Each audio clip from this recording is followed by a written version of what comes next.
Hello everyone, thank you so much for being here. A quick overview of what I am going to be teaching in this video tutorial today. I will be teaching 3 basic weaving techniques. The first one will be plain weave. The second one will be Rya Knots. And the third one will be a faux braid or a twist. If you don't have the materials to follow along with today's video, consider purchasing your own weaving kit at josiewalkerstudios.com. It comes complete with your own shape, cord to wrap your shape, string to warp your shape, tapestry needle, and a variety of fibers in different colors and textures for when it's time to weave. Okay, you guys, so before we even get started, let's just take a look at all of our materials here. Obviously, we have our prepared shape from the last video. We have a tapestry needle, we have scissors, we have our hands, and we have a beautiful palette of different colors and textures of fibers. That is my personal favorite part, curating a palette for a weaving. You can see I chose to have a lot of variety here to work with. I have some soft wool roving, some 2-ply, some cotton cord, pencil roving, core spun. This is a little sneak peek for my YouTube video watchers. This is some yarn that I actually made myself. So just a little sneak peek for you guys here watching the video. I also made this yarn. I have not posted about this anywhere yet, so you are the first to see, assuming you're watching this video when it first comes out. All right, y'all, let's get this party started. So, the very first technique that we are going to explore together today is plain weave, which is the most basic kind of weaving. And it is what most people have come to mind when they think of weaving. It is simply going over, under, over, under. So what I mean by that, we have our warp strings here, right? We're about to weave in this 2-ply yarn. I'm going to poke up my needle. See, also I threaded my needle. I'm going to put it up through the back of the hoop. And I am just going to go, we have a cat in the frame. I'm going to go over this warp string right here. Sorry about the noises in the background. My cat is on my desk. We're going to go over, sorry, she's stuck. Okay. Over one. And we're coming under this one, so poking back up through the back, under, making sure I'm not catching my cord in there. Okay, so you can see right here, I went over this warp string, under this one. I'm gonna go over this one. And you can see I'm pulling through each time just to make sure you guys can see what's happening here. Under the next one.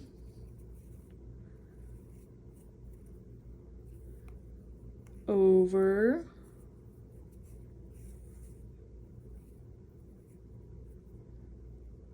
So going back and just taking a look here, we went over this, under this, over this, under this, and over this. So we're literally just going over, under, and I'm pushing it towards the center. You'll see some weaving kits come with a fork, a little fork or a comb or something, and that's to push your warp strings down towards the center, or your weft strings down towards the center.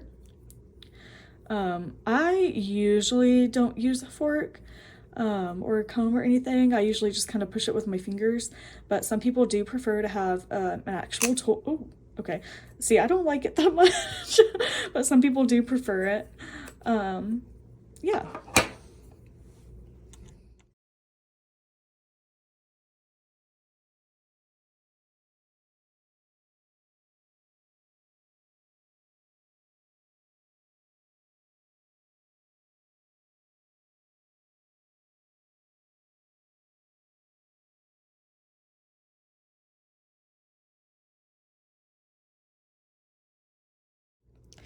Okay, so I have made it all the way around the circle one time, going over, under, over, under. Now you will see an interesting thing begin to happen if you have an odd number of warp strings. So these, 1, 2, 3, 4, like that. I have 31 warp strings. So now that I've made it around once, if I continue going in the direction that I'm going, you're going to see my weave start sitting on top of itself. So I'm going to continue over, under, over, under, over, under, and I'm going to pull that through.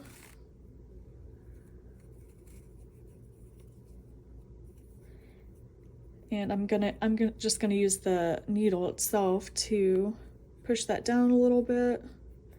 And so now you can see, since I have an odd number of warp strings and I just kept going around the circle again, you see now the under is on top of a previous over, and the over right here is on top of one that I had previously gone under.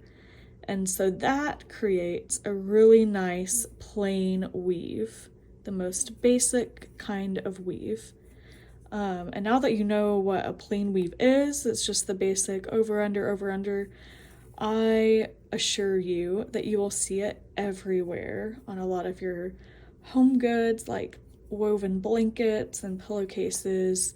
You'll look at it and you'll be like, well, my goodness, I do believe that is plain weave. And I know what that is because I am an artist. That's what you will say to yourself.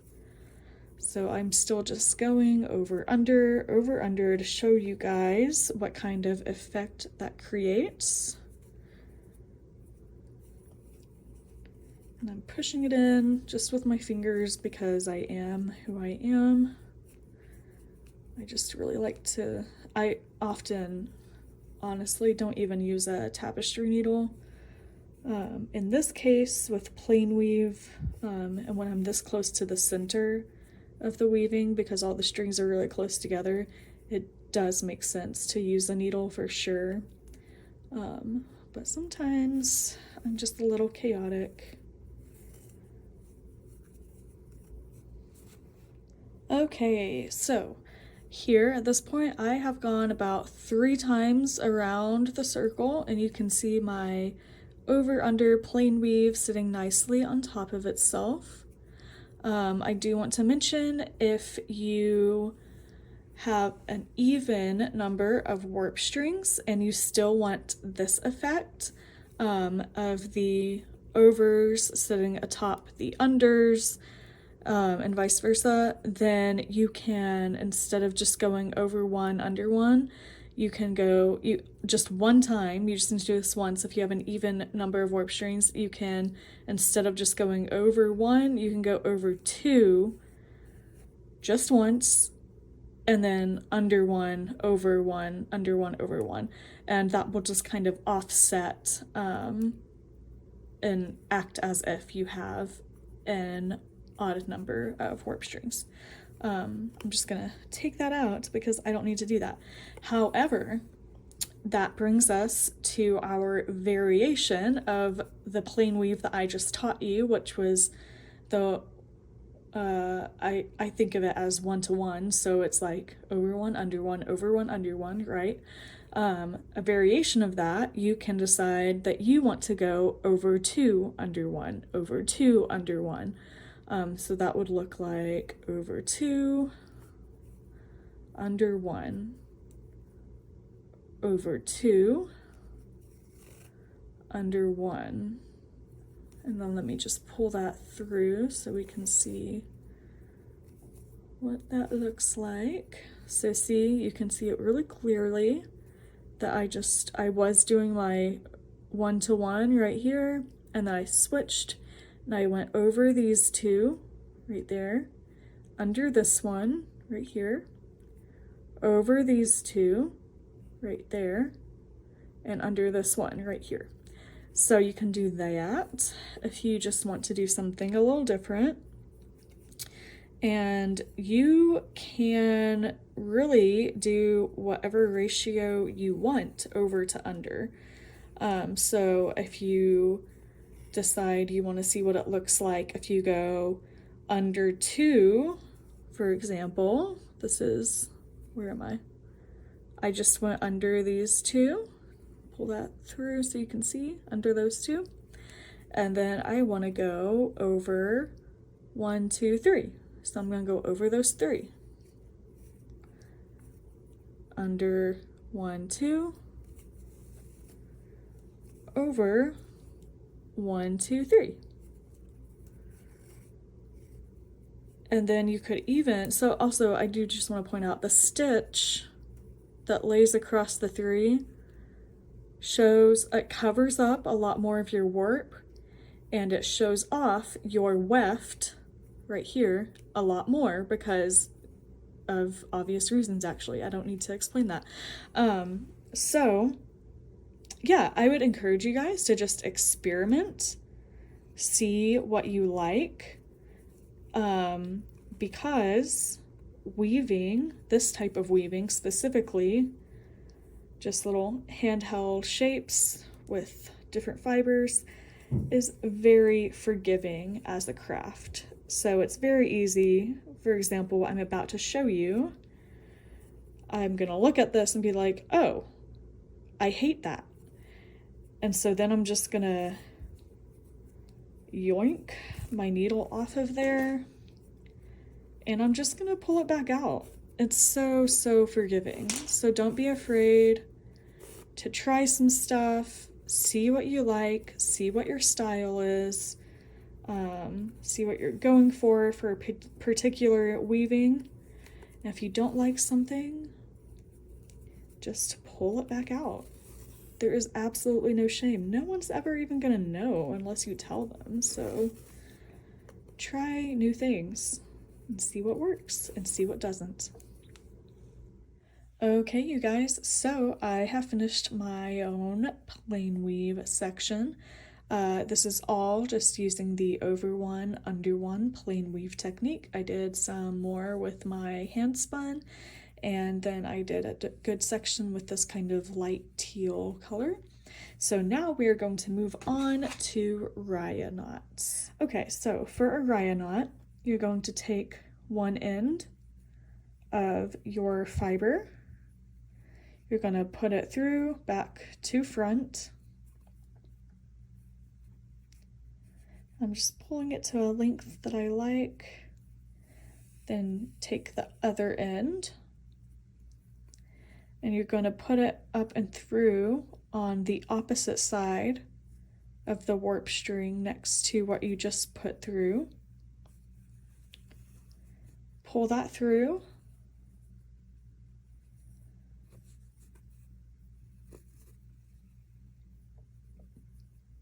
And then you're going to go over these 2 warp strings. Okay, so we have this end sticking out. With this end, we're going over these 2 to the back, pull through. Now don't pull it tight yet. You're going to take that same end again that you just went over these 2 with, and you're going to come up in between those 2 that you just went over, okay? Pulling through again. Okay, so we have the first end that you stuck through. We have this stitch going over these 2 warp strings, and then you just pulled through underneath that stitch in between these 2 warp strings. Okay, now you're going to pull on it a little bit to tighten up that stitch right there. And that is a Rya knot. And right now you're probably thinking, I do not get it. What is all this? We are going to continue making Rya knots and they're all going to be connected in this case. So you've got this end sticking out here, just leave that there for now. With this end that's connected, we're going to go over just one warp string right here. Go ahead and pull that and leave a little bit, just like a little loop right here of your doubled yarn. Come back with the same end, you're going to come back on the other side of that same warp string. Make sure I'm using my index finger to kind of hold that little loop in place right there. So I just came back up the other side of that. And again, I'm going to go over 1, 2. Okay? 1, 2. So I'm taking my end again, going over 1, 2. Pulling that back through so that it's making a nice stitch laying across these 2 warp strings. And then again, I'm going to come under this stitch in between those same 2 warp strings that I just went over, and pull it through. So you can see it's sitting under the stitch and my loops are still there. And then I'm gonna pull it a little tight. Don't pull it too much because you want to retain your hoops and not break anything. Okay, so now I'm holding those loops in place with the little Rya knot I just made. Okay, and so now you don't have to start, I should have mentioned this before. If you don't like the way that these 2 little ends look right here, you can, well, first of all, you can still just go back and tuck them behind if you don't like those and you just want the loops. But also another option is to start with the other end so that then you just have this little loop sticking out and you're working with this end. I should have mentioned that before, I apologize. But in this case, I like it, just adds a little bit of variety, so I like to keep those little ends right there, but they are a bit long for my taste, so I'm just gonna kind of look at it here, and I'm going to just trim them down a little bit, just a little bit. See, I like that, just the little tiny bit of extra texture and difference that it adds to my weaving. All right, so let's continue and do a few more Rya knots together. Okay, so see these 2, and remember, we are creating these little stitches that are holding our little loops in place. That's what a Rya knot does. So again, I am going to go over 1 with the end of my fiber here, creating a little loop right there. And then I'm going to come back up under, so going back this way, going under that same warp string.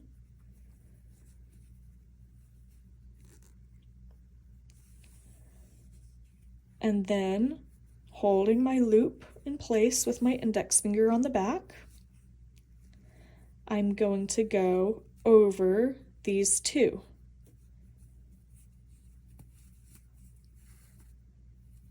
And then after I've gone over these 2 and created my stitch to hold my loops in place, I'm coming back under the stitch, under this stitch, in between these 2 warp strings. And then I'm checking on my loops here before I pull it tight.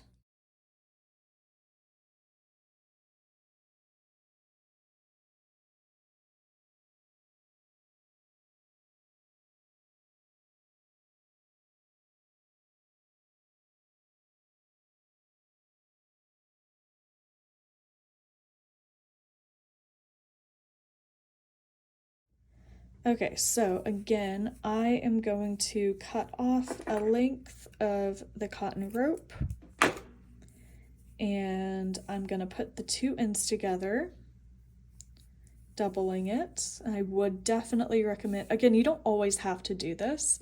I would recommend doing it for this particular variation on the Rya knot we're about to do. And I would also recommend actually starting with the frayed end here. So we are first going to stick the frayed ends of the rope up through here.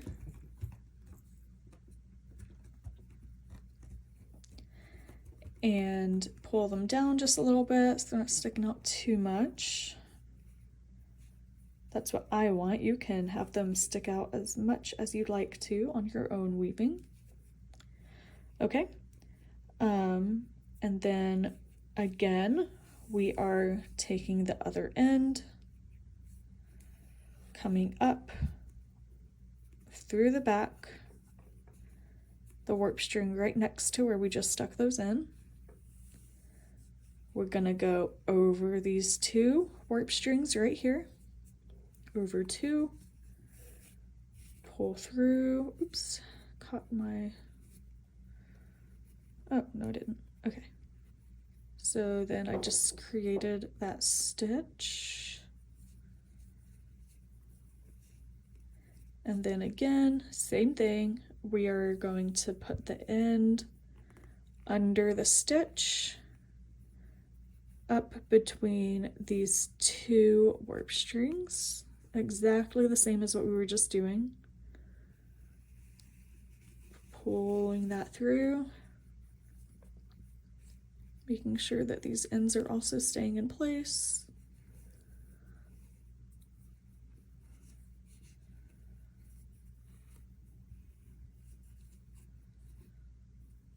Okay, so we just created another Rya knot, holding these ends in place. Now instead of continuing and making my loops like we did over here, I am going to trim the cotton cord right there. So this is literally the exact same thing, except I am cutting the cord each time in order to add a different texture than just the loops of fiber. And this is especially fun to do with cotton cord like this because it has so many little ends in there that just create such a fun texture and really put some variety into your weaving.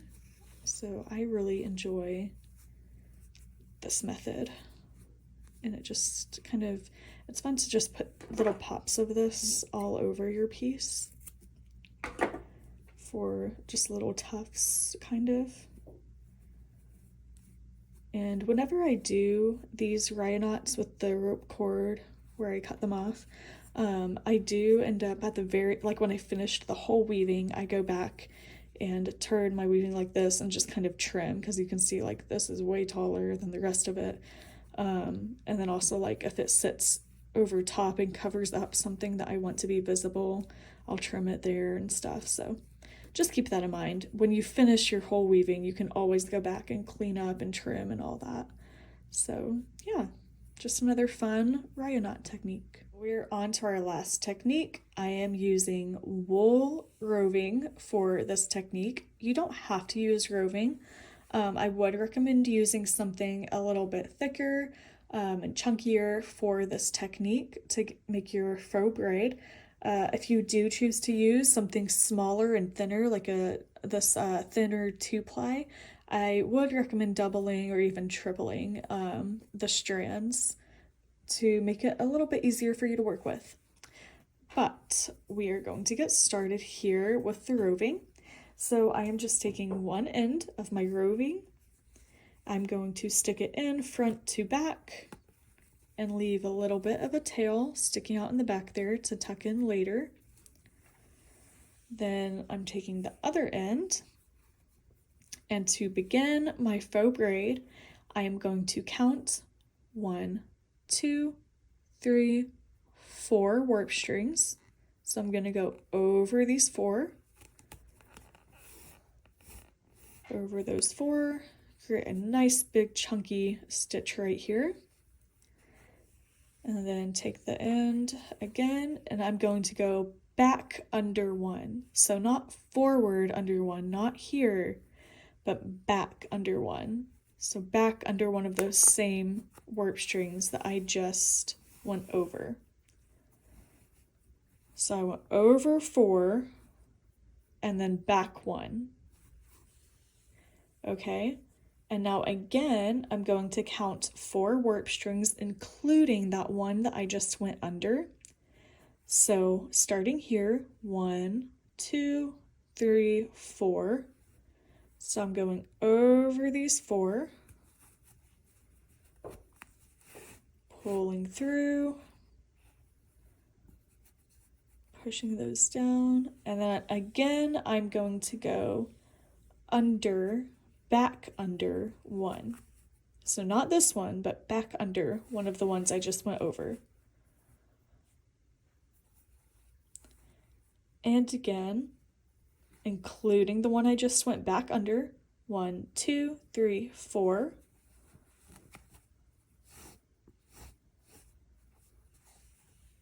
And back under.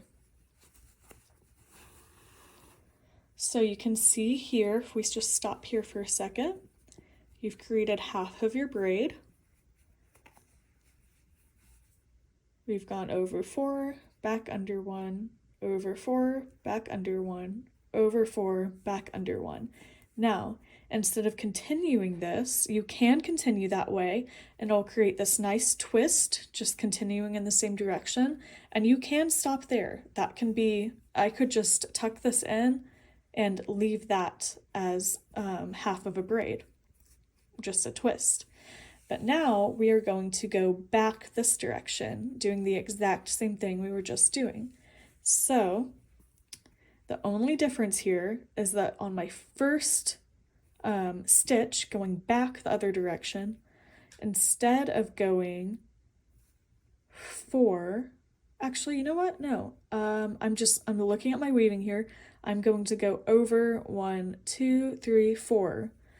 What I was gonna say is instead of including this one that we just went back, we're not going to include it this time. So we're just counting starting right here, 1, 2, 3, 4. So we're going to go over those 4.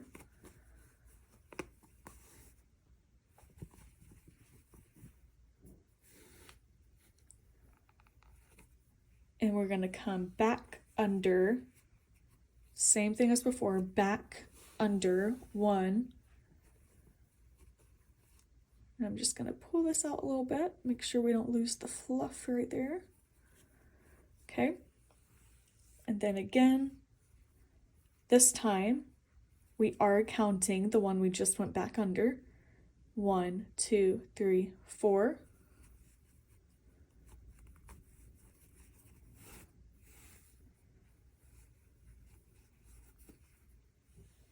Going back under 1,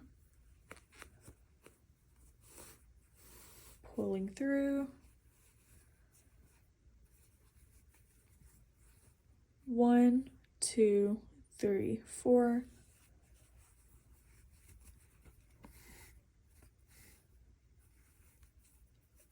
and then I'm gonna take a step back here and admire my cute little faux braid that we've just made. Thank you guys so much for watching this tutorial. I hope it helped you a ton on your creative journey. If you're looking for a kit to create your own little weaving like this, visit my website, josiewalkerstudios.com. You can also follow me on Instagram and Facebook, and hopefully I'll have some more tutorials coming in the future. Go ahead and comment if you have requests for future tutorials. Or if you have any questions about the techniques we went over in this video. And if you love the way that this little weaving turned out as much as I do, you can find it for sale on my website. Again, that's josiewalkerstudios.com. Thank you so much and have a wonderful day. Bye, y'all.